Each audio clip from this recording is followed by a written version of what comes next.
The crawl space, the stink started on a Wednesday, sweet and rotten, slipping through the AC like a whisper that knew their names. By Friday, the dog wouldn't go near the hall. Saturday night, the carbon monoxide detector chirped once, then died, like it changed its mind. He waited till the kids were at Grandma's, then popped the crawlspace hatch with a paint-stained screwdriver. Warm air, rolled up humid, spoiled, human. His flashlight found an old mattress on plastic ramen cups, stacked like teeth, a soda can with a straw melted flat. On the wall, a calendar drawn in Sharpie. Every square had a word. Here, he told himself, it was old squatters. He told himself to call the sheriff. Instead, he crawled in, light jerking over low wooden pipe. Next to the mattress, a neat row of Polaroids leaned against a joist, edges oily from fingers. His kids, sleeping in their beds, different pajamas, different nights. In one, his daughter's eyelids were half open, like she was trying to wake up and couldn't. In another, his son's window was cracked, curtain lifted by a hand he couldn't see. He backed out so fast he scraped his shoulder raw. He called 911 with his hands shaking, the dispatcher's voice too bright and patient. "Stay on the line, sir." He dragged a dresser over the hatch. He checked the locks twice, then a third time, then stared at the thermostat like it might flicker a warning. The deputies came with masks and big flashlights, and that walk men have when they think it SREC. They disappeared under the house, voices dim and echoing. One laughed, then coughed. The other said, "Jesus." They were quiet a long time. When they came back up, their faces had the drained look of people who've just taken a step off a curb they didn't see. "No one's here," the older one said, "but someone's been." He held up a plastic bag with the Polaroids. "These yours?" The father nodded, throat tight. "We'll dust for prints," the deputy said. "You got cameras? Just the doorbell?" It never caught a thud came from the hallway. The dresser over the hatch shifted a full inch, then settled. The deputies went for their guns. The father whispered his kids' names like a spell. They pried the dresser back. The hatch was still closed, screws bright against the wood except the heads were chewed. Like a screwdriver had kissed them 100 times. The older deputy flicked his light down the seam. "Sir, did you put a lock on the inside?" "No. Someone did." They opened it slow. The crawl space was empty. Mattress dented. Ramen cups collapsed. The calendar on the wall had new ink, lines darker, like someone had traced them to be sure. The last square today's date had a different word written over here. Letters pressed hard enough to carve the paper. Up. They all stood very still. The HVAC grumbled awake. From the baby monitor on the kitchen counter, a soft, white noise swelled to a breath, then words, thin and near the mic, like lips almost touching mesh. "Don't worry," a man whispered. "I already tucked him in." The deputies ran. The father ran faster. The first kid's room was empty. The window was locked from the inside. The bed was smooth. The second kid's room was empty. Two coverlet folded with hotel corners, pillow fluffed like a lie. On the floor between the beds, the old Polaroid camera sat where it had never been before, a fresh square of film pushing itself out. Chemical smells sharp as a struck match. He picked it up without meaning to. The image came in slow, a negative cloud resolving into shapes. His children, asleep in their beds, taken from very high up, like from the ceiling. At the bottom of the frame, a sliver of his own face reflected in the glass over a picture on the wall, mouth open, eyes looking up, as if he'd just understood. The closet doors began to click, one after another. Down to hole. The HVAC gusted once, then stopped. From inside the vents, something laughed. The sound crawling through the ductos like fingers. On the calendar downstairs, in the square for tomorrow, a new word bled through the paper, even though no one touched it. INS. IDE. The last phone caller mom's voice came at 11:42 p.m. soft. Tight, the way it got when she was trying not to cry. "Come home. Now. Don't stop for anything." The line cracked like old ice, then nothing but the dull dial tone that always felt like a held breath. She tossed books into a duffel and hit I-10. Dessert unrolling like black felt under a pinned moon. Traffic thinned to truckers and the occasional pair of headlights she could never quite catch. The miles clicked up. Her mom's last words kept repeating, syncopated with the wiper squeak. Don't stop for anything. Halfway, the phone lit again. Mom. Relief hit so hard it made her laugh. She swiped. Sweetheart. Her mom's voice sounded tired, amused. Did you crocodile me? It's late. She gripped the wheel. You told me to come home. A pause on the line. When, 40 minutes ago, you sounded scared. Her mom sighed. Honey, I've been asleep. I just woke up because the house phone rang once and stopped. Everything's fine. Stay put. You've got a midterm tomorrow. The desert cooled 10 degrees in her car. You didn't call? No, her mom said, and the annoyance sharpened with a familiar shape. Do not drive this late. Turn around. Text me when you're back in your dorm. Okay, she said, but her voice was a thin wire. In her dash reflection, her face looked a shade off, like an overexposed photo. She checked the rear view, headlights in the far distance, very low to the ground, like a car with its shocks dead. Too low.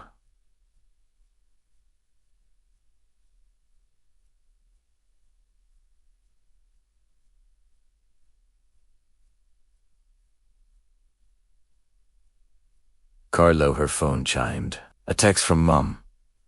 Send me a picture right now, so I know it's you. She flicked the camera to selfie, raised it, then froze. The screen showed the driver's seat, the road smear of light, the night all of it, but where her face should have been, the pixels didn't resolve. The phone shook in her hand. The faceless blur tilted its head exactly when she did, but a half-second late, as if catching up.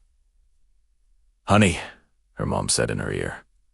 Are you there? The call crackled, hiccuped, then doubled. Another call slid in, taking the top of the screen. Same contact photo, same name, same number. Both lines, said Mom. The new one overrode the old, snatching the speaker. Her mom's voice again, but closer, too warm, like she was speaking through cupped hands around the mic. Don't listen to her, it murmured. Keep coming. I'm waiting on the porch. I can see her headlights. Her tone softened into that baby talk she used when the dog had seizures. You're almost here. I'm on the highway, the student whispered. The lines hissed in the desert quiet. The first mom's voice returned, fainter, like heard through a wall. Stop the car. Do not look in the mirrors. Just pull into the next gas station with lights and people. Do you, Ermi, do not let it finish. Finish what?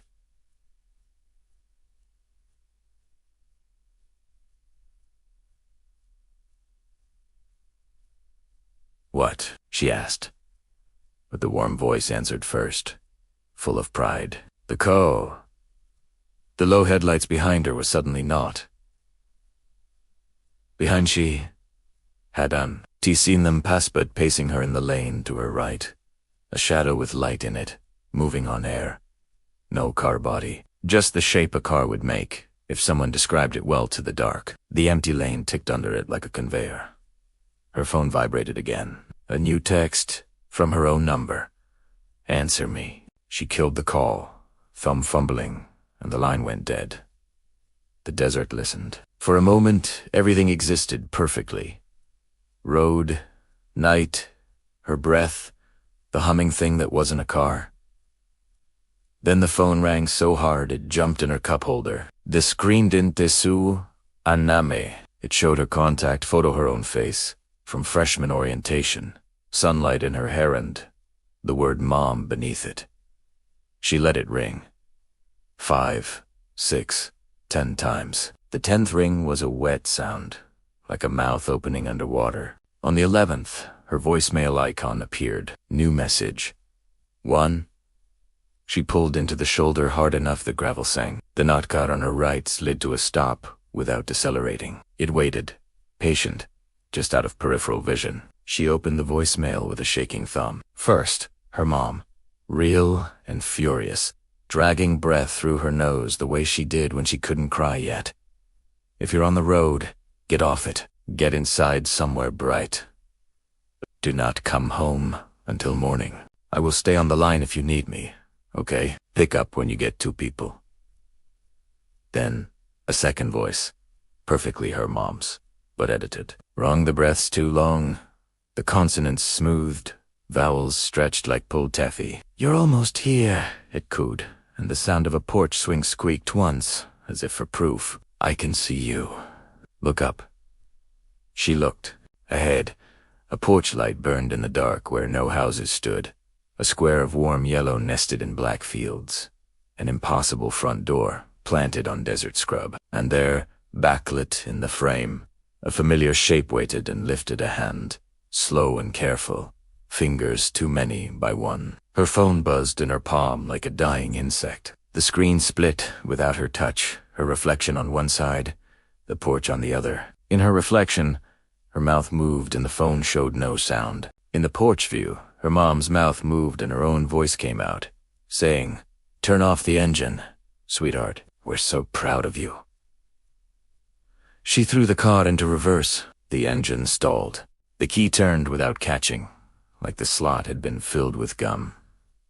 The porch light brightened. The car at her right rolled forward without moving, aligning itself with her window, a shimmer that described an open door. Her real mom's text came through in a burst. Police on the way. Stay on the shoulder.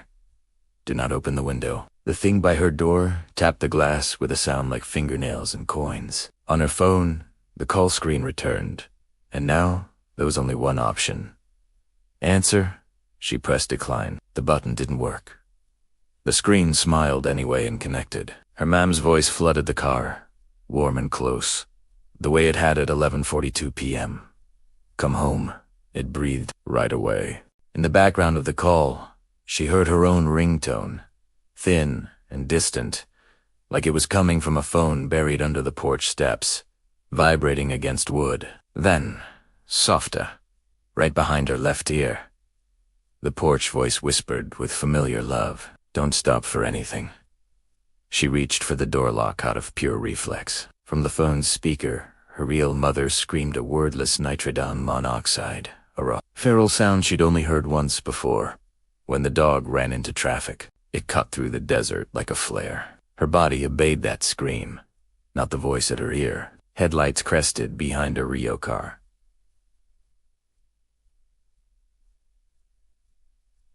This time, Red and Bull strobes flooding the night. The night car shattered like heat mirage under cold water. The porch door pinched itself shut, folding the light into a seam that wasn't there. Her phone went dark. The officer knocked her window with a flashlight, and she sobbed. When he leaned in, his radio crackled with dispatch chatter. Into noise for a second. A woman's voice her real mom asked if they had her, if she was okay. Dispatch answered, "Yes, yes, we have her. Stay on the line." He escorted her to a gas station 10 miles back. She called home from the cashier's landline, and her mom answered on the first ring. Voice wrecked, human, the tired laugh, back in it. They cried into the hum of refrigerators. On the drive back to campus at dawn, she turned her cell on again. One missed call. From her mom, timestamp, 11:42 p.m. Voicemail 1 of 1. Duration, 0 o'clock. Transcription unavailable. She hit play. It was silent, except for a breath that matched hers, and a click that might have been a tongue against teeth, tasting her name like a word it had almost learned to say. The babysitter's knock at 10:37 p.m. in a quiet main kitchen. June muted the TV when the back door rattled 3 soft knocks, like someone too tired to try again. She checked the security tablet on the porch. A little girl in a soaked nightgown, crying so hard her shoulders shook. Hun zoomed in, ready to say, "Honey, where are your parents?" Then she saw the eyes polished jet, no whites, like the rain had filled the sockets and never spilled out. The girl lifted her face, toward the camera. Her mouth kept crying, but the sound was wrong, tinny and small, like a recording stuck on the same 3 sobs. June whispered, "Nope," and hit the intercom. "Stay there. I'll call 911. The child stopped crying. The replayed weeping kept going in the audio feed, but the girl's mouth had gone perfectly still. "Please," the child said, voice calm and too old, not echoing on the audio at all. "I'm cold. You have to invite me in." June's thumb hovered over the deadbolt. Every hair on her arms rose. She grabbed her phone, dialed. The line rang and rang, then picked up to a whisper she knew Mrs. Dalton, the mom just 2 miles away. "Is everything okay? Someone's kid is at your back door," June said, trying to keep her voice level. "I'm calling the police." Mrs. Dalton inhaled. "June, stay away from the door. We're coming back now." Outside, the porch light flickered. 10 stadia. The little girl tilted her head, like listening to someone behind the door. The tablet glitched once, and for a blink, the camera showed 2 figures.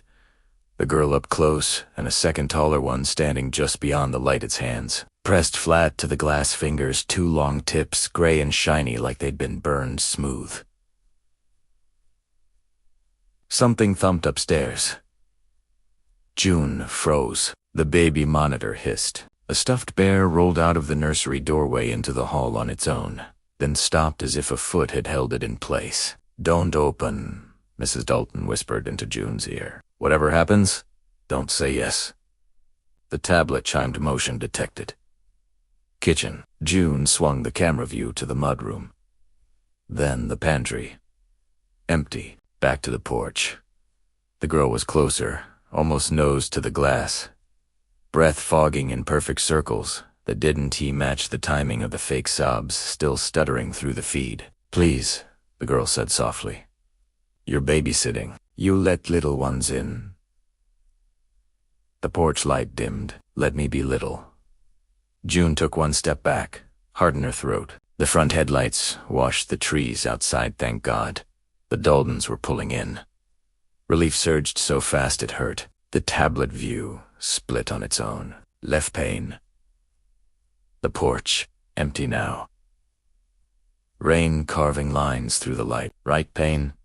The nursery cam. Night vision green. The crib bars glowed. Inside, the Dalton baby sat up slowly, facing the door, not the camera. In the doorway stood the girl in the soaked nightgown, 1 black-eyed face, then another, taller face half behind hers. Both turned toward the crib like waiting to be introduced. June dropped the tablet and ran for the stairs. "Don't," Mrs. Dalton shouted from the front hall.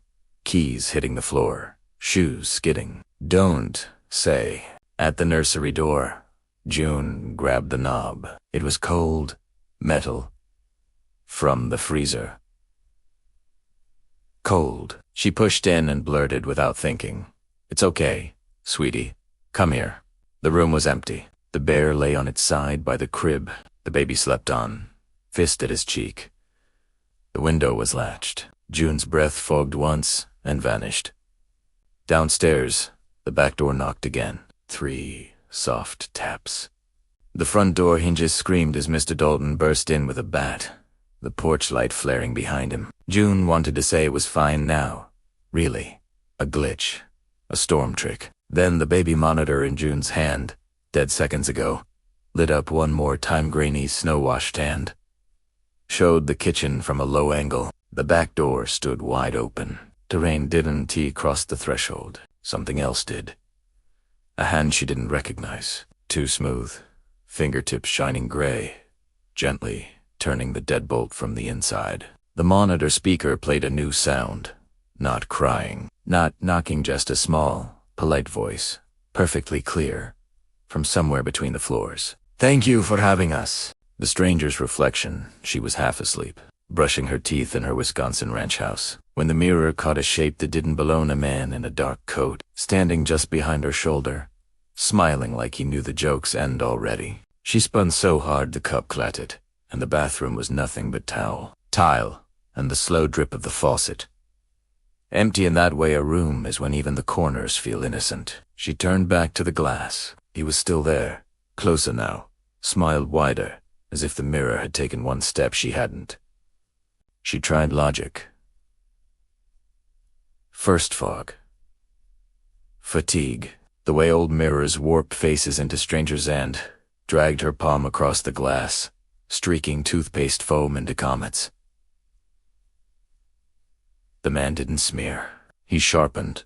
Eyes like little wells pulling light in instead of reflecting it back. The kind of eyes that make a person feel measured for a door that doesn't exist yet. Who's there? She asked the empty air behind her, and in the mirror the man's lips moved with hers, but just a fraction out of time, like he'd learned the trick by listening at the wall for years. She stepped left. He didn't follow her body, but her echo, drifting a hair closer each time her heart beat. Her phone buzzed on the sink with a notification.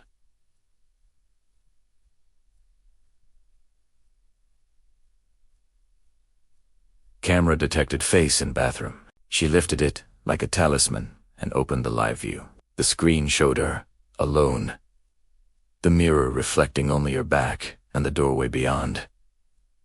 Nothing else. In the mirror, man leaned like a curtain in a draft and put one fingertip to the glass where her jaw would be if she stepped forward, and the cold climbed her teeth like ice growing from the roots. Don't play along, she thought, and killed the light. Darkness lapped the tile, and for a breath the mirror was only a slab. No depth, no face. Then, where her silhouette should have been, a pale oval opened, like a door in fog, and within it the man's smile returned. Luminous, her own outline gone as if she'd stopped being something that reflected it all. She snapped the light back on and did the oldest test in the book hand to glass, fingertip hovering to see if the gap proved it was a mirror and not a window and. Her finger met his, no space. No cool pain, just the soft pressure of someone on the other side pressing back with the patience of a person who has never needed to sleep. She staggered, knocking her toothbrush into the sink, and heard water run where none was on behind the mirror, inside the wall, as if pipes had been taught to breathe. He mouthed a word she couldn't hear in air but felt in her molars. A name that was almost hers, like something a teacher would call during roll to see who didn't answer anymore. The notification buzzed again. Camera detected face in hallway. She turned toward the open door. The hall was empty stretch of carpet, family photos slightly crooked. Night air pooling at the baseboards like sleep gathering before house dreams. In the mirror he stood in the hole already. Same tilt, same smile, only now a fraction turned, showing the back of his head where hers should have been as if he'd chosen a different version of the house to walk through. "Get out," she said, throat raw, and threw the door shut. The mirror swallowed the motion a beat late, then kept the door open in its world. The hall behind him, still exposed like a wound that never clots. He lifted his hand again, and for the first time she saw it, properly. Her wedding ring. Her scar across the knuckle. Her freckles placed exactly wrong, like a copy printed on a slightly shifted plate. He smiled, wider now, and she understood the shape of it. It wasn't delight. It was relief the face a person makes when finally the right key fits the lock. They've been testing from the other side. He stepped forward, and the mirror did something she had never seen a mirror do. It bulged, a quiet swell like breath against a thin, cold membrane, and her own reflection slid aside to make room the way people do in aisles. When someone carries something heavy and inevitable, she grabbed the only weapon within reach, a can of hairspray. Sprayed a frantic, sparkling mist across the glass, a veil of alcohol and panic. For a second the man blurred into 100 grinning prisms, then the droplets ran upward, defying gravity. His face collecting at his lips, as if the mirror were thirsty and had learned where the mouth was from watching her. "Please," she said. But the plea didn't leave the room. It went into the glass and came back a half-second later in his voice. Perfect. Practiced. Hers. In the hallway, her phone chimed a final time. Face recognized. "You." The mirror nodded for her, and she felt the nod ripple through her neck, as if the hinge belonged to both of them now. A shared hardware. She reached for the light again, thinking if she could make darkness fast enough, she could stop the next thing. But the switch clicked to nothing. Already decided. The glass cooled the room by degrees. In the mirror man her smell, her scars. Her ring stepped right up to the inside of the frame and whispered a single, breathless instruction she felt directly against her tongue. "Turn around," he said, and when she did, the bathroom was empty in both directions. Behind her, no one. Ahead of her, no mirror, just a dark doorway where the wall had been, and the soft sound of someone brushing their teeth in a room that had her things arranged almost right. The forgotten child, the Saturday crowd at the New Jersey Mall moved like a slow river. Coffee cups, the wet sock smell from the fountain when a small voice behind her said, "Mommy, you left me." She squeezed her daughter's hand on reflex. Warm. Sticky with cinnamon sugar. Her little girl looked up, annoyed. "I'm right here." She turned. Another little girl stood by the directory map. Same jacket. Same cowlick. Same purple glitter shoes with the scuffed toe. Same tiny scar under the left eye from the end table last winter. She was pale in a way that didn't look sick, just thinned out, like printed too many times. People flowed around her without adjusting, as if their bodies didn't register her weight. "Mommy," the second one said, and her mouth made the shape perfectly. But the word came a half-second late, like a ventriloquist forgetting the trick. Shoppers didn't look. A kiosk worker offered samples straight through the air where the girl was standing. Her real daughter tugged. "Mom, I want pretzels." The other girl stepped closer, pupils huge. "You told me to wait by the fountain," she said, softly. "I did. You walked away. I never did." Denial stuck. A memory rose, stupid and barbed. Last December, crowds a lost and found announcement.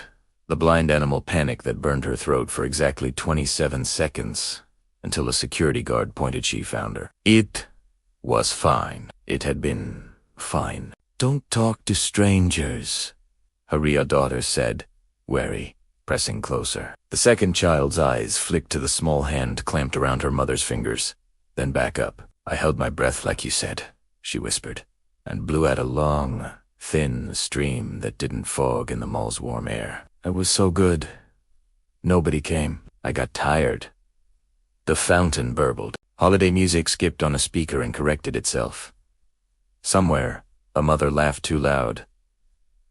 "Who are you with?" she asked, voice cracking. "You," the second girl said. Simple as math. Security rolled by on a Segway, oblivious. The map's glass showed a reflection, her daughter, and a blank smear where the other should have been, like a thumbprint dried across the screen. Her phone buzzed. A photo memory from a year ago, her daughter at this same mall. Damp hair, wide grin. You looked and looked. The caption auto-generated. Cheerful. She hadn't written that.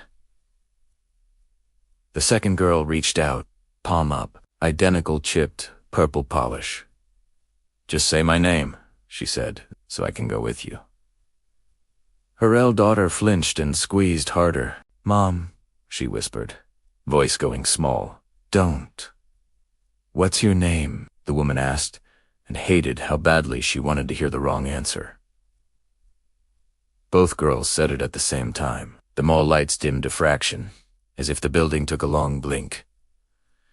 A scent rose from the fountain, wet pennies and old gum. The second girl's smile broke, desperate now, too many teeth showing. "You left me," she said again, but the words came out on a different rhythm, bunched and hurried, like catching a bus already moving. "You left me, you left me, you left her." Real daughter's grip suddenly loosened. The woman looked down. Her daughter's hand was still in hers, but her arm ended just past the wrist. No blood. No seam, just a wrong smoothness the monitor had when it stitched faces together for fun. Her head snapped up. Wild. Both girls stood perfectly still, hands at their sides. Identical.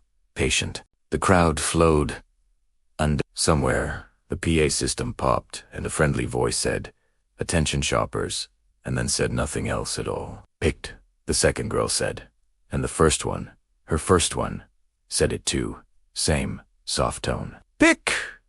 Her breath came in little knives. "I can't," she said, and both children's faces relaxed into the same disappointed understanding children get when adults lie. "Then we will," they said, and the mall's lights blinked again, for a fraction of a second, just long enough for the brain to notice and never forget both girls were gone. The space between her and the fountain felt 3 steps longer than it should be. The crowd rippled like a school of fish. Her fingers closed on a small hand. Warm, sticky with cinnamon sugar. She swallowed a sob and pulled the child close without looking, burying her face in hair that smelled like apples. "I'm sorry," she said into the crown. "I'm so..."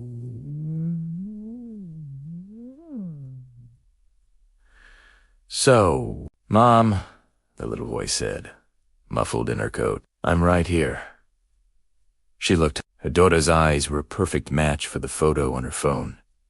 The scar under the left eye was gone. A new one, very small, sat under the right. From the fountain, somewhere deep in the plumbing, a bubble of air rose and popped, a sound like a swallowed laugh. "Can we get pretzels?"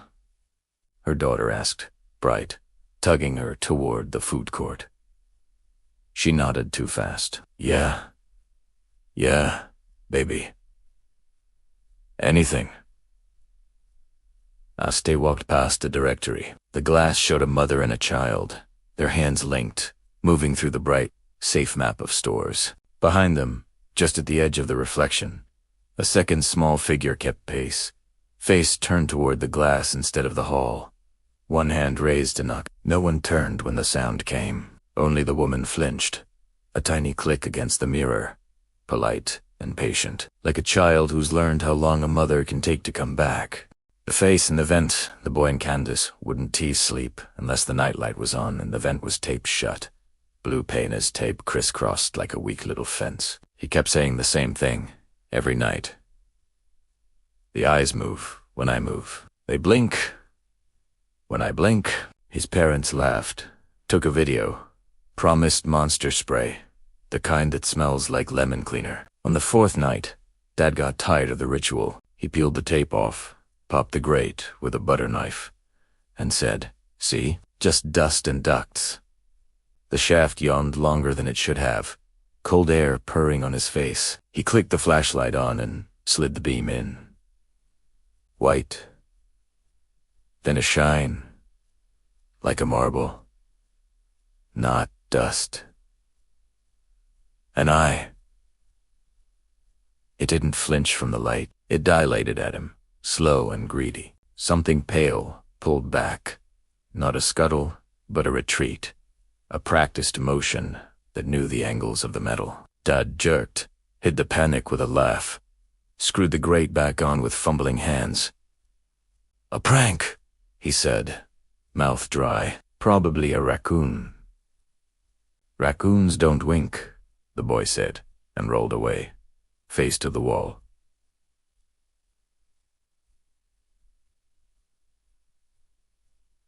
They slept downstairs that night. They said it was camping. Still, the house made its normal sounds refrigerate. Water heater. The polite settling of lumber. Around midnight, the vents began to whisper. Not the usual hiss. This was a word stretched in. Dad turned the TV up. Mom lowered it again, eyes on the ceiling.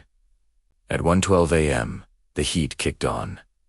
Air moved. So did something else. Dad grabbed the flashlight and a broom. He went up alone, into the boys' room, because it felt like a dare. The nightlight threw a soft puddle on the carpet. The vent on the wall by the bed breathed a little fog where warm met cold. He crouched, pressed his ear to the metal. Nothing but the rumble of the furnace. He unscrewed the grate again. 1 screw. 2. The metal ringing tiny bells. Light on. Beam.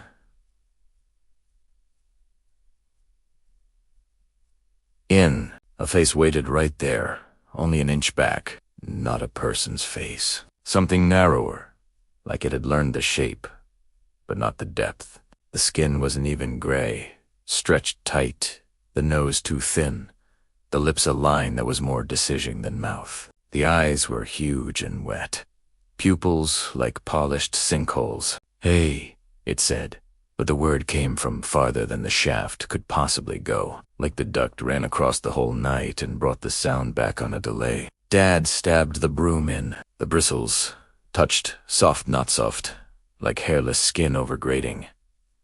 The thing didn't scream. Its splitches smearing away into the duct and snapped back together, closer, as if the blow had only convinced it to crowd the opening. "Get out of my house," Dad said, and his voice wasn't air. It was a shiver. "You keep sending me air," I replied, calmly, and exhaled. The vent blew out a smell that wasn't the house. Damp leaves, mouse nests, old pennies. Behind Dad, the closet door creaked. The furnace cycled off. The house went to quiet. From the closet, vent a smaller one.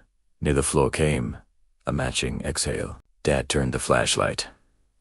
The closet vent was covered. Still, something blood-like pressed against the slats from the inside, testing the give, exploring the lines his son's tape had left behind.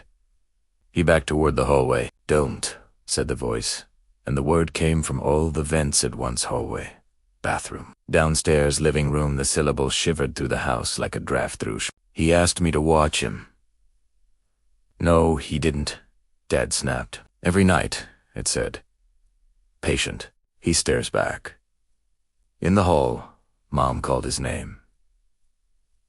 He couldn't answer. The flashlight beam skittered, hit the baseboard, the carpet, the tiny chalk mark he and his son had drawn to measure height. Next to that line, another mark he didn't recognize, lower and older, the graphite rubbed to a shine by little fingers, tracing it for years. "How long have you been in there?" he whispered. "Since you cut this house into pieces and told it to breathe," it said, almost gentle. "Since warmth got permission to move." A screw fell from his numb fingers, pinged on the hardwood, rolled under the bed, and stopped with a secret. He pulled the grate up, one-handed, angled it like a shield. From down the corridor, the hallway return vent answered with a soft chime of metal, as if something the size of a fist had tapped a rhythm inside the duct to hear how big their world was. He ran then, grabbed his son from the couch downstairs, sleeping open-mouthed, with cartoon light flickering his cheeks. Mom already had the keys. They shoved into boots, didn't bother with coats. The front door stuck on the swell of the jam. Dad yanked. The seal broke with a pop and a breath. Cold night punched in. Warm house, breathed out. As Mom crossed the threshold with the boy, the vents all whispered at once, the way corn whispers when the wind finds a whole field. The night light upstairs flickered off, then on. The TV cut to black, then returned with the volume down, as if something had put a finger to its lips. In the driveway, buckling the boy into the car seat, Mom froze. The kid's eyes were open, glassy with sleep. He wasn't looking at them. He was looking over their shoulders, past the windshield, back to the upstairs window where the nightlight glowed like a little moon. "Don't forget to tape it," he said, voice small, like in a dream. "Tape what?" Mom asked, hands shaking. "The outside," he murmured. They drove to a motel. They left the house, breathing without them. In the morning, a neighbor texted a photo. "Weird," she wrote. "Your vents are fogging like crazy. Thought your furnace exploded." Intimaje. Every vent in the house was flowering with warm breath, little ghosts of condensation in the cool morning air. In the upstairs window, the nightlight still burned. The boy stared at the picture, expression slack, then turned the screen face down. He put his ear to the motel wall vent. He waited. "Is it talking?" Dad asked. The boy shook his head. "It's listening." Dad moved to rip the vent cover off. The boy grabbed his wrist without looking, his small fingers cold and strong. "If you open it," he said, "it can see us." That night, when the motel heater kicked on, all three felt it at once. A thread of warm, patient air, running from somewhere far back in the ductwork, passing along the rooms like a secret being shared, finding them with ease. The vent, clean and brand new, whispered, "Found you." The highway exit east of Ely. The highway was straight as a promise, and twice as empty. Midnight had dulled everything to charcoal sagebrush. Mile markers, the mountains crouched like sleeping animals. Hank kept the rig at 62 and the radio low enough to hear the tires hum. The exit sign for 214 flicked past, half shot out, 2 bullet holes making a call-on between the numbers. She appeared in the high beams like a thought he didn't mean to have bare feet in gravel. Hair stuck to her face. One arm, flailing wide. He was already easing on to the shoulder before he could tell himself, "Don't." She mouthed something he couldn't hear. By the time the truck sighed to a stop, and he swung down from the cab, the shoulder was empty. No footprints in the dust. No woman, just wind-lifting paper out of the sage-like small, pale birds. He scanned under the trailer, between the axles, across the ditch. Nothing. Coyotes yipped on the black ridge and fell quiet all at once, like a hand over a mouth. Back in the cab, he sat, breathed, once, twice, and that was when he saw it. The passenger seatbelt drawn tight, tongue clicked home, the red button glinting. He stared at it stupidly, remembering he'd tossed his thermos there at the last way station. It sat on the floor now, upright, like someone had placed it carefully. "Don't," he said, and his voice sounded like it belonged to somebody he didn't want to meet. He reached across and thumbed the belt loose. It snicked back against the pillar. The cab exhaled. He pulled back onto the highway, telling himself this would be a story later. He'd call his brother, tell him about desert ghosts and lonely roads and how vivid the brain gets when the world goes flat. 10 minutes on, the radio hissed. Not a station, just the hollow breath of static. Then a voice threaded through like a needle, small and polite. "Thank you." Hank's hands went cold on the wheel. He turned the volume down to nothing. The voice kept pace. Asif didn't care what the knob said. "Missed my exit," it said. Like a smile he couldn't see. "Happens." "This is a prank," he told the empty cab. The thermos rolled, tapped his boot, settled. The road sign for 223 rose out of the dark. Right lane exit only. The green paint looked wet in the beams. He hadn't planned to stop again. He wasn't planning anything at all. But his blinker clicked without his permission. A neat little metronome. The wheel turned under his palms with the steady confidence of muscle memory that didn't belong to him. He fought it. The rig glided anyway, like the asphalt had a slope he couldn't feel. The off-ramp curled into deeper dark, the kind where the stars look like pinholes in a lid. The shoulder widened into a pad of gravel where someone had once intended a gas station that never arrived. He braked to a soft stop. The radio's little red eye glowed. "Here," the voice said, satisfied and suddenly closer, like it had stepped forward in the cab without moving at all. The passenger seat belt drew tight again, slow, the webbing sliding through the guide with a whisper. Hank didn't look. He stared straight ahead at the sign across the road. 223 dead cedar. The bottom line, old and flaked. Red. Closed, due to accidents. His breath fogged one small circle on the glass. Outside, gravel shifted like a barefoot testing for snakes. The door handle on the passenger side lifted with a click. The door didn't open, it was locked. On the second attempt, Hank hit the unlock by reflex. The door eased, cold night folding in like a fan. The seat creaked with the weight of someone sitting down very carefully, trying not to make a sound. "Seatbelt," the voice said, but it wasn't in the radio now. It was in the space beside him. The belt tightened by itself, notched in. The cab smelled like wet hair and hot brakes. "Where to?" Hank asked. Because sometimes answering a thing is the only way to make it obey the rules of asking. "Home," she said. "I missed it." He pulled back onto the ramp, heart punching a steady tattoo against his ribs. The highway opened like a mouth. He merged. The speedometer climbed. He kept his eyes on the center line, the way his dad had taught him. The way men do when there's something in the periphery you've agreed not to see. A shape rose ahead, flashing triangles, flares, guttering low. He lifted off the gas. A trooper's car sat crooked on the shoulder, lights off, doors open to the night. As he slowed, the yellow halo of his beams caught the scene beyond. The remains of a pickup folded into the guardrail, the kind of bend that wasn't metal anymore, just a gesture toward what metal had been. The windshield looked like sugar left in rain. A white sheet lay on the asphalt, pinned by a toolbox. Hank's engine idled. The seat beside him felt suddenly weightless. He didn't look, but he knew. The belt lay slack again, tongue angled toward the floor mat. Something sweet and spoiled crept into the Erson-baked milk.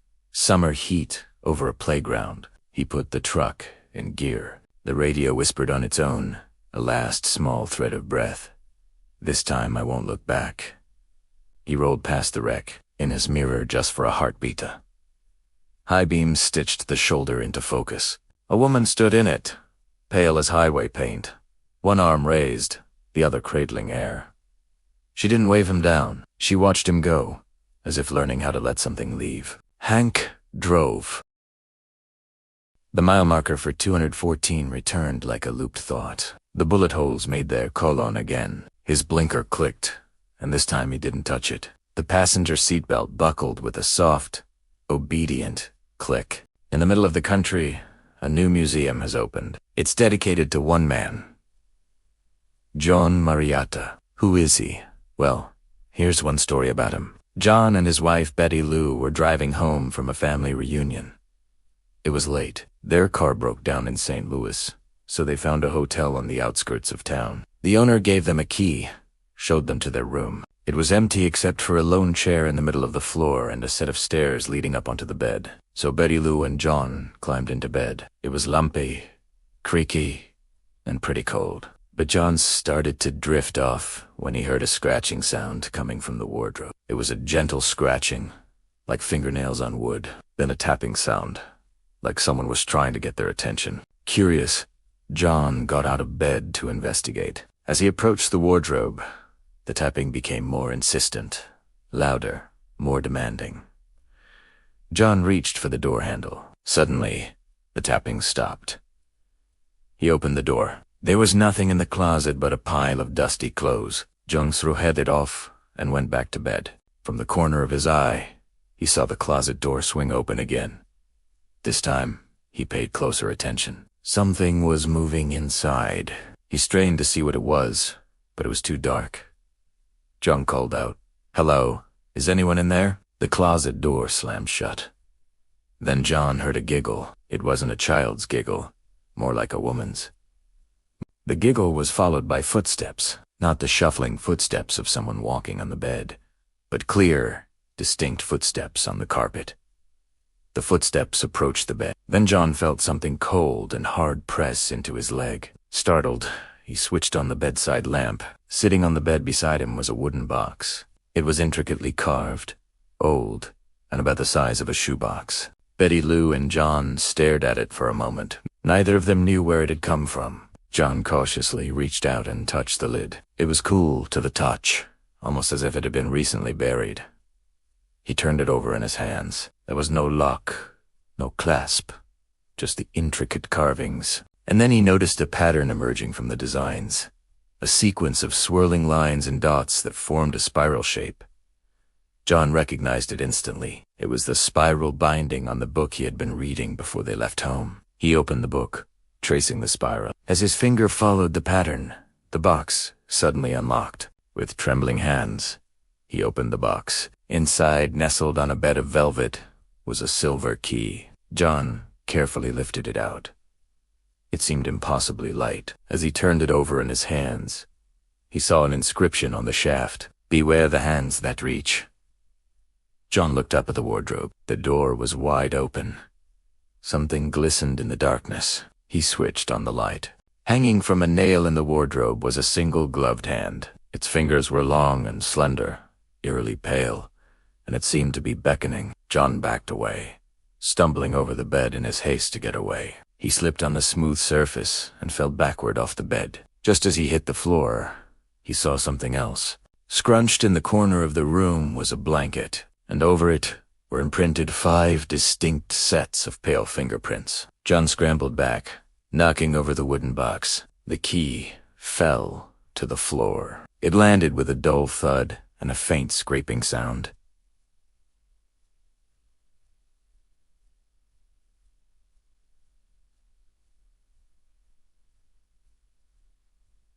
John didn't stop to pick it up. He fumbled with the door handle, wrenched it open, and ran out into the night. The next morning, John returned to the room. The wardrobe door was hanging off its hinges.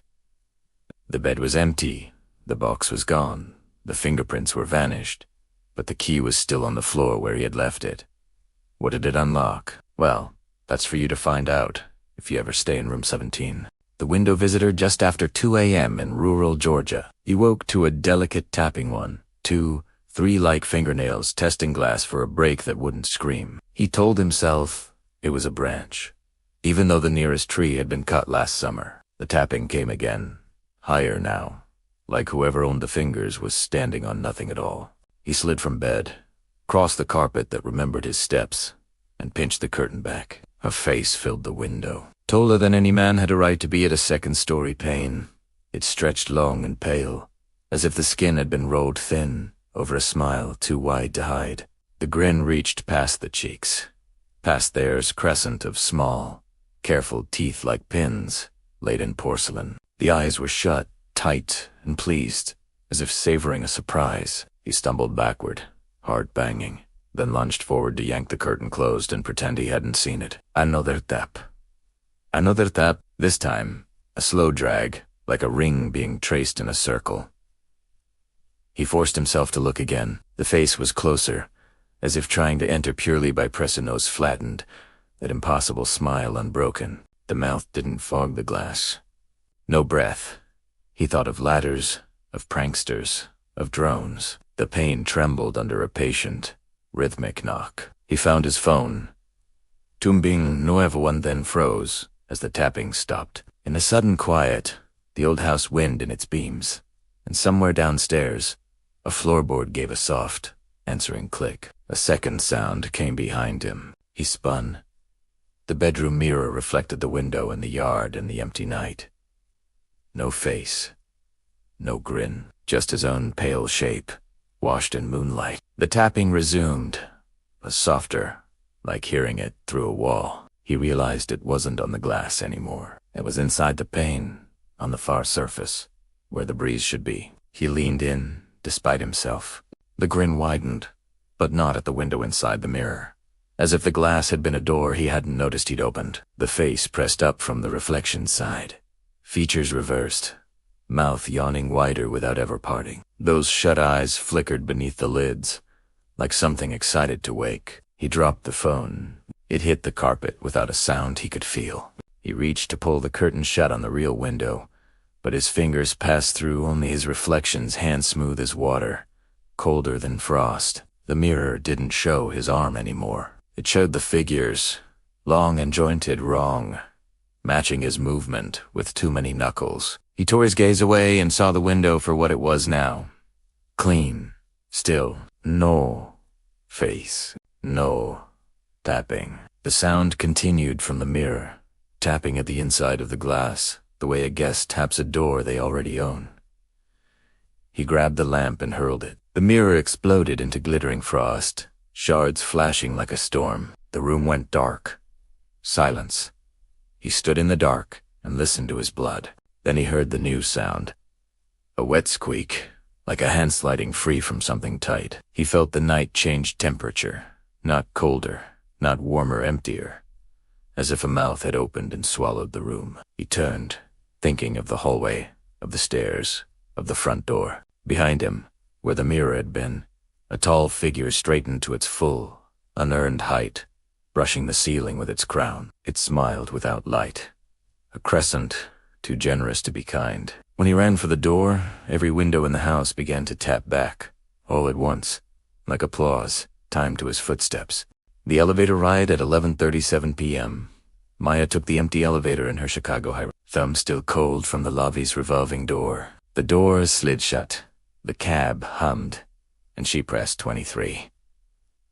The mirror-polished steel walls turned her into 4 versions of herself, each a little thinner, a little dimmer. Halfway up, the lights hit. In the stuttering dark, her reflections tore into striped sand. When the fluorescent stepped, there was a 5th silhouette in the back reflection. Talanir head tilted like it had been listening the whole time. She didn't turn around. She watched the mirror. Her shoulder rose and fell in the reflection. The tall figure behind her didn't breathe. "Maintenance," she said, voice to light. The figure lifted a hand-long fingered pail toward her reflected shoulder. She felt nothing. In the glass, the hand settled on her.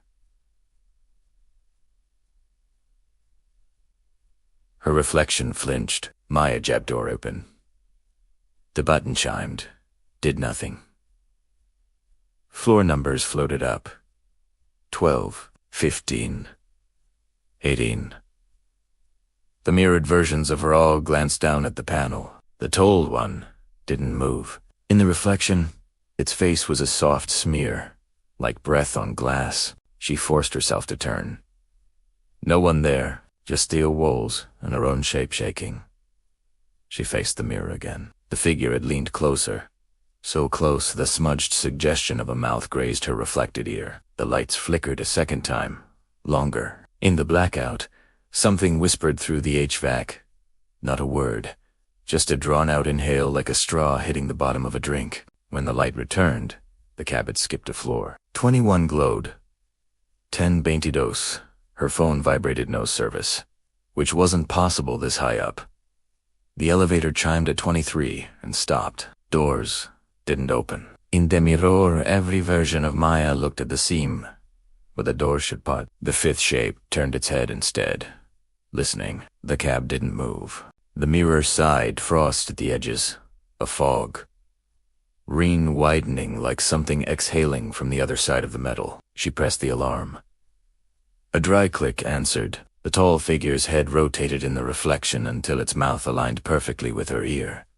Her real ear warmed, as if cupped by a hand. She didn't move.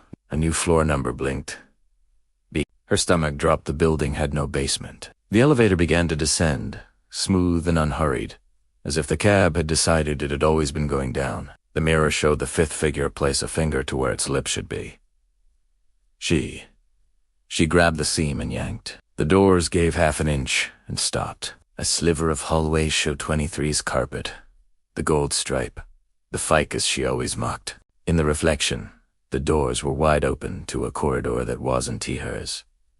The carpeting scorched in arcs, the exit sign dangling by a single wire, light sputtering like a dying insect. She could step into the real hall if she forced it. She could also step where the mirror was offering. Both felt the same distance away. The cab hit 10, then 5, then 3. Her teeth buzzed with the hum of cables. The fifth figure reached out again in the reflection end. This time, she felt cold fingers thread through her own. A pressure only in the glass. The mirror Maya's hand rose, unwilling to meet it. "Let go," she said aloud, and her voice came back doubled, like someone else was inside her throat trying to match her. The door slid open at 23 at last. Real hallway. Real? Ficus. An apology of warm light spilled in. She bolted through without looking back, heels biting the carpet. Behind her, the doors began to close. She glanced once just once at the mirror. Her reflection was still inside. It stood there, facing the fifth figure. One hand lifted, fingertips touching its pale, impossible palm. It turned its head to meet Maya's eyes through the narrowing crack and mouthed something she couldn't hear. The tall shape leaned, almost tender and with a tiny, courtly nod, pulled the reflection deeper into the polished steel until it darkened and went flat. The doors sealed. The elevator chimed cheerfully. Going down. Maya reached her apartment with a key that didn't want to work, hands hot, mouth dry. She pressed her back to the door once inside, counting her breaths. Her phone sprang back to life with service and buzzed with a flood of old messages all stamped 11:37 p.m. In the black glass of the microwave, a faint, delayed Maya stood behind her. Not breathing. Not blinking, head tilted like it had been listening the whole time. The vanishing nurse, he woke to the click of the four-roller and the whisper of scrubs against tile. A nurse stood at his bedside, face mostly hidden by her mask, eyes dark and steady. Her gloved fingers pinched the line shut, then opened it again like she was listening to the drip. "Don't fall asleep," she said, voice soft as gauze. "They'll take you." He tried to laugh, dry and papery in the midnight hush. "Who'll take me?" She didn't answer. She only turned the flow down a notch and pressed two cool fingers to his wrist, counting. "Stay awake till the lights come," she murmured. And for a second, her shadow split on the curtain like there was someone standing behind her, too close. When he blinked, it was just one shadow again, tall and straight. He fought the weight, and his eyelids counted ceiling tiles, traced the shape of the heart monitor curve, mouthed the names on the medication board. Each time his eyes drooped, the 4 hissed low, like breath in the tube, and the curtain stirred without air. He kept seeing shapes pacing in the reflection of the window, looping past his bed, never touching the floor. At 3:11, the hallway footsteps stopped. The beeps on the floor synced, then fell one by one into the same slow rhythm, like a room full of sleeping lungs. He squeezed the nurse call button. It chimed, harmless, distant. The nurse put a hand on his shoulder and leaned close enough that the mask brushed his ear. "Please," she said. "Stay." He stared at her name badge. The laminate was clouded, the letters warped like they'd been left in heat. He could make out only the first letter, N. When the sky began to gray, he finally let his eyes slide shut. Hustasicon then snapped them open with a choke, like surfacing. Morning flooded the room, sun on linoleum. A new 4-bag, 2 staffers in fresh blues. "How are we feeling?" the resident asked, checking the chart. "Your nurse told me not to sleep," he said, the one who adjusted the 4. The resident blinked. "Nobody was assigned to you overnight. We're short-staffed. Rounds were remote." He gestured to the line. "Someone touched this." They exchanged a look. "That line is locked at 2 milliliters an hour," the nurse said. "It's been untouched since midnight." He followed her finger to the pump display. The screen showed a steady rate. No alarms. No adjustments. Then Hui stopped. His shoulder felt cold where her hand had been. He reached up and pinched the gown. The fabric there was damp. He rubbed his fingers together and brought them to his nose. Antiseptic and something sweet and stale, like flowers left in a hot car. "Try to get some sleep," the nurse said, pitying. "You look exhausted." He nodded, and they left. The room settled. He watched the door, the curtain, the window reflection. Nothing moved. When he finally let himself drift, grateful, the heart monitor chirped once. The 4 hissed. The curtain lifted an inch and hung there, like breath-holding. From the other side of his eyelids, a soft voice said, not at his ear but inside his chest, "I told you." His eyes flew open. The pump rate had dropped. 1 milliliter an hour. He slapped the call button. A hallway voice answered, thin with static. "Someone will be there shortly." The line popped and sighed. The rate fell again. 0. The tube filled with a darker thread, not blood, something shadowy, like a trick of light that wouldn't clear. He followed it up and saw the nurse again, reflected in the window. Mask, dark eyes, fingers on the clamp. In the glass, her badge was perfectly clear now, the letters crisp and backward. Nora, his stomach lurched. That name was on the dedication plaque by the Elevator Day Memorial to the night nurse, who died during the last winter surge. "Please," he whispered, not sure to whom. "I'm awake." Her reflection didn't look at him. It looked past him to the doorway, where 3 long, pale, hands and not arms. Hands curled around the edge of the curtain and slowly drew it shut. The room's light thinned, like something stood between the sun and his bed. "Stay with me," Nora said, and this time her voice was wrong, stretched, like it had to pass through a long hole of mouths. He tore the line from his arm. Blood spotted the sheet. The monitor screamed. Footsteps thundered. The curtain flew back. 2 day nurses. A doctor. Light and noise and real hands. "Jesus!" the doctor snapped, pressing gauze to his arm. What happened? He couldn't answer. He stared at the pump. The display glowed a calm green. Rate: 2 milliliters. HR no alarms. No changes logged. They stabilized him. They wheeled him down for tests. As the bed passed the elevator, he saw the plaque.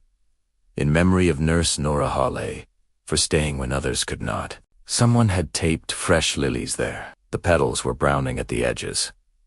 They settled him in a new room. Different view, different clock, different curtain. He tried not to sleep. At 2 a.m., a soft chime. Motion detected in room 614, said the security speaker in the hall. His door was closed. Outside, footsteps stopped. The handles did not turn. Inside the room, the IV rolled a single click all by itself, like a throat swallowing. A gloved hand, cool and careful, brushed his shoulder in the dark, counting. The bed visitor, she woke to a son's breath at her ear, warm and urgent. "Mom," he whispered, "can you tell the man under my bed to stop talking?" Every thought cleared like a pulled plug.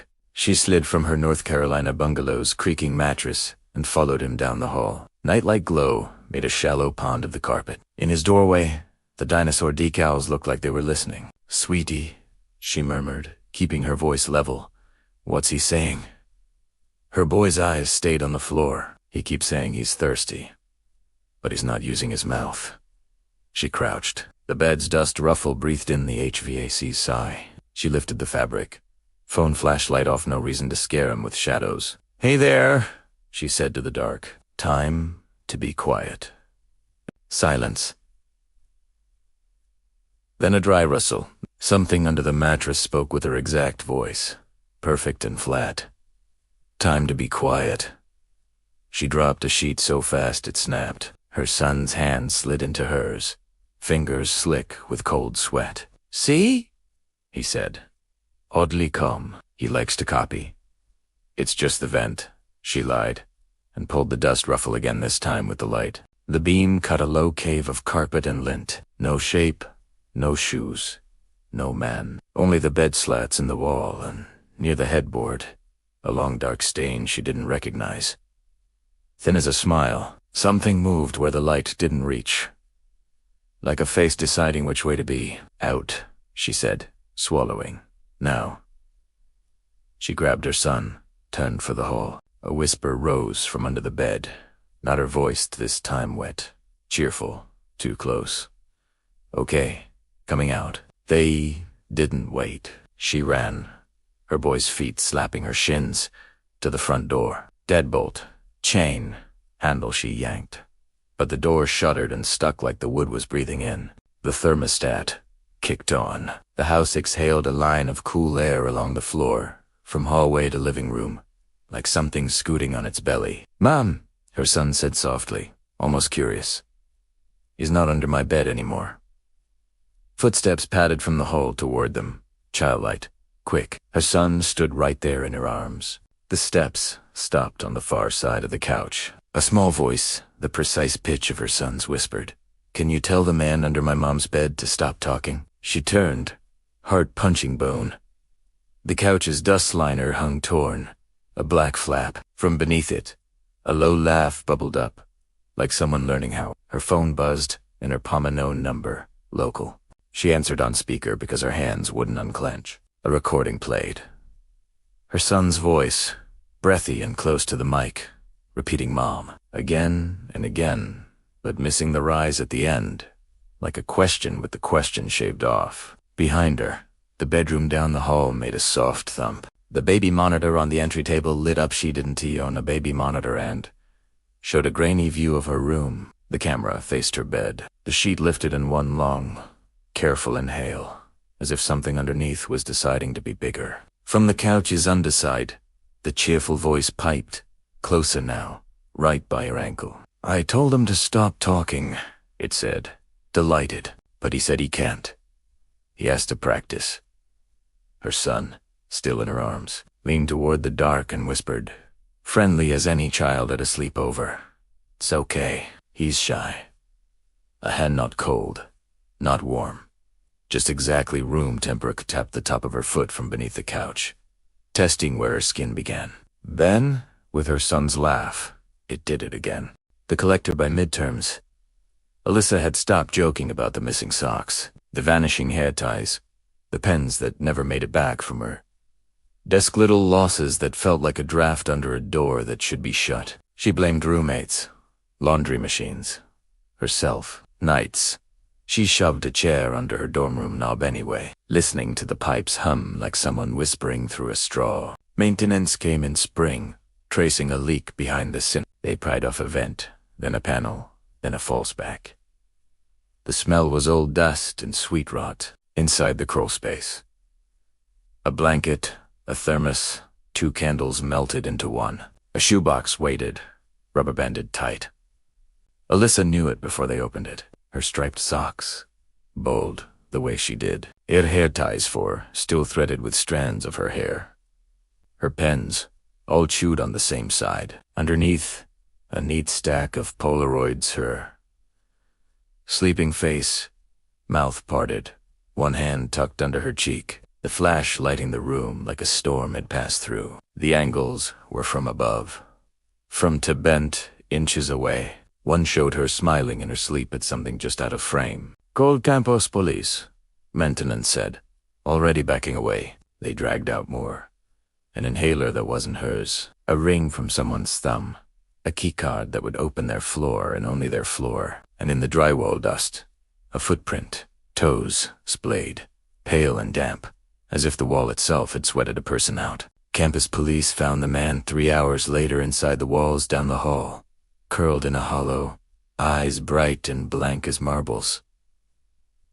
He didn't run, he just looked past them at the opening to Alyssa's room and smiled like a kid caught playing hide-and-seek. In his pocket was a fresh Polaroid, still warming into clarity.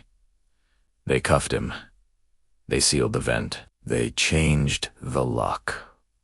Alyssa moved home, packed her life into guilt and boxers, left the chair under the knob out of habit anyway. Weeks later, after the college ripped the crawlspace open and patched it new, she returned for one last thing she couldn't find. A silver hair clip with a chip of mud. It wasn't in the shoebox. It wasn't in her bags.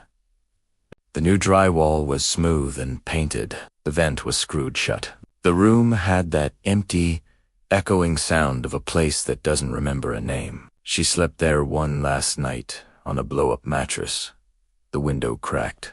The campus quiet. At 3:12, a soft click woke her, like a camera shutter catching its breath. She stared at the vent until dawn and told herself it was the radiator. On her way out, she glanced in the mirror and froze. There, tucked into her hair above her ear, holding back a strand she didn't remember brushing, was the mother-of-pearl clip.